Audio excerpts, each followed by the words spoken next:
Sa karinderyang ito sa Florida Blanca, Pampanga, paboritong putahe ng mga parokyano ang authentic Kapampangan dish na ito na kung tawagin lagat hito.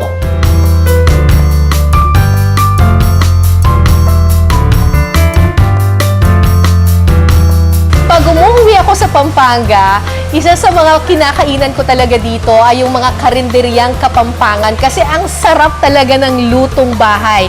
Kasama ko dito si Monette at syempre kanina nang huli tayo ng hito. So, magluluto tayo ngayon. Anong iluluto natin, Monette? Lagat hito. Ano ba ang ibig sabihin ng lagat? It's just basically ginisa. Pero sa amin dito sa Pampanga, lagat ang tawag namin. Alright. So, ito po yung mga hito. Anong ginawa na natin? Nilinis lang? O, nilagyan ng suka at saka kinaskas ng asin para matanggal yung slime, yung delas. Igigisa muna ang turmeric o luyang dilaw para lumabas ang kulay at aroma nito. Oh, mahilig ako sa bawang eh. Sunod na igigisa ang bawang, sibuyas at tanglad. Sunod na ilalagay ang hito. Hayaan lang itong masungkot siya ng ilang minuto. Paano mo malalaman kung luto na yan? Dapat mamatay muna yung dugo, matanggal yung pula. Sasangag mo ng kaunti bago mo siya timplahan. So, hayaan mo lang siyang ganyan. Takpan muna natin. Kapag nasangkot siya ng mabuti ang hito, titimplahan na ito ng paminta, patis, at suka. Na-release na ng konting acid. Ayun! Takapan muna natin.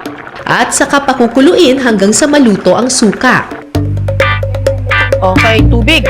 Pagkatapos pakuluin ng ilang minuto, pwede nang idagdag ang tubig, dahon ng alagaw, at siling pangsigang.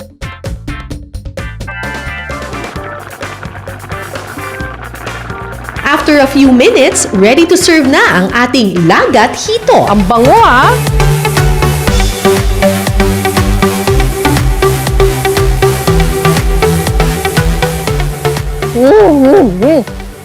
Ang sarap! Yung hito, malambot. Wala siyang kalansa-lansa.